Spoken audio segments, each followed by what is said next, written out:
There's one Barndominium layout that builders quietly recommend over almost every other design, but they rarely say it outright because most clients don't ask the right questions. It's not the biggest floor plan. It's not the one with the fanciest wraparound porch on Pinterest. It's the layout that saves builders time, saves you money, and avoids the 3 problems that cause almost every Barndominium horror story you've seen online. By the end of this video, you'll know exactly what that design is, why builders lean toward it, and, just as importantly, where it can go wrong if you're not careful. So stick around, because the last section covers the mistake that turns a dream barndo into a maintenance nightmare. Before we get into it, if you're planning a build, comparing barndo plans, or just love this kind of honest, no-fluff home content, hit subscribe here on Homes and Haven. We break down real building decisions without the sales pitch, so you can walk into your build knowing what you're actually paying for. Alright, let's get into it. The design builders gravitate toward is the simple rectangular or slightly extended L.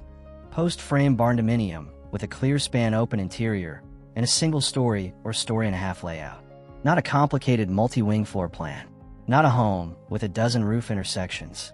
Just a clean rectangle, sometimes with one small wing added, built on a post frame, also called pole barn structural system.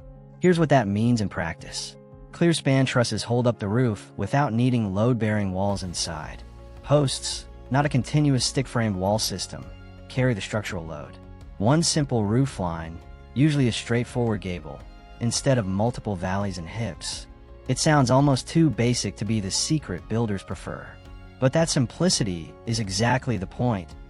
And it's why this design shows up so often once you start looking at real builder recommendations instead of just show home photos. 1. Fewer roof intersections equals fewer leak points.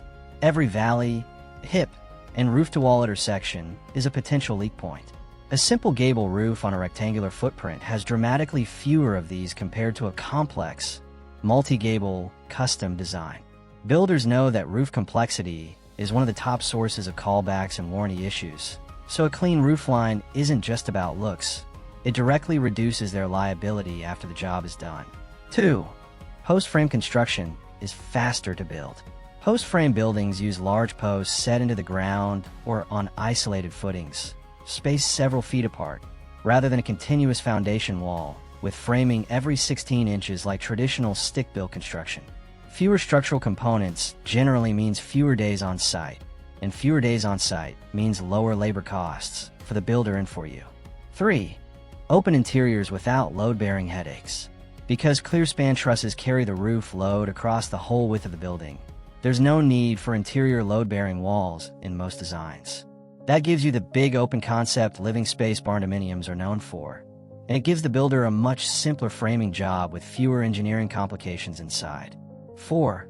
Simpler estimating, simpler change orders. A rectangular footprint is easier to price accurately. Complex shapes multiply the chances of estimating errors, unexpected framing costs, and mid-build change orders, which is where a lot of my barndo went over budget stories actually come from. Builders prefer designs where the math is predictable, and simple footprints are predictable. 5.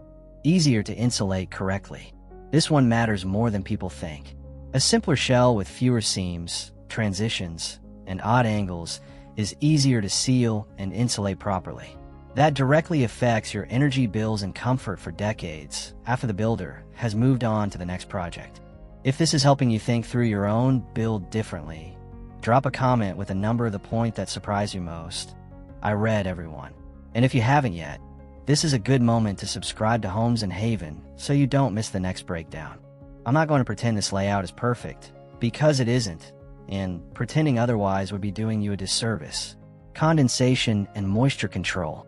Metal buildings are prone to condensation if they're not insulated and vapor sealed correctly, especially post-frame structures where insulation practices vary a lot by region and builder. This isn't a flaw in the simple design itself. It's a flaw in how often it gets built without proper vapor barriers or spray foam. Ask specifically how your builder plans to handle moisture control before signing anything. Financing and insurance can be more complicated. Because barndominiums are a newer residential category in many areas, some lenders and insurers are less familiar with them than traditional stick-built homes.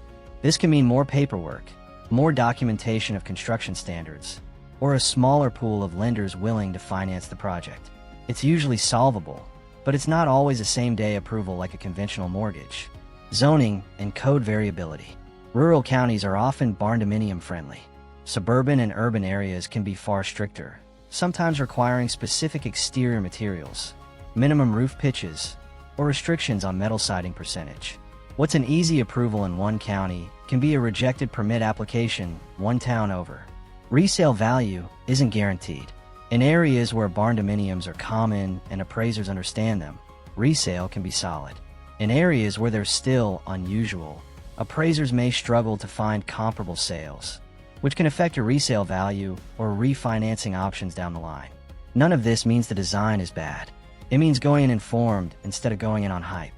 This simple post frame, clear span layout tends to work best for people who want a larger open living space without a huge budget, buyers in rural or barndo-friendly counties where zoning is straightforward, anyone prioritizing a faster build timeline, people comfortable working closely with their builder on insulation and moisture details rather than assuming it's automatically handled.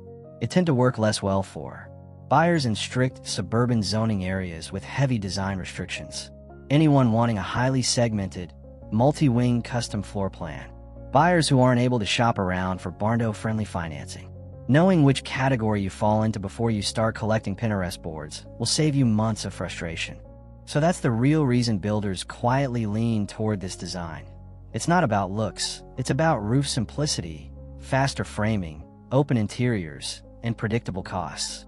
But like anything in construction, the details and the execution matter just as much as the design on paper. If this video helped you see barndominium planning more clearly, do 3 things. Hit subscribe to Homes in Haven, drop a comment telling me what stage of your build or your research you're at right now, and check out the next video in this series where we break down exactly what to ask a post frame builder before you sign a contract. Thanks for watching. I'll see you in the next one, right here on Homes in Haven.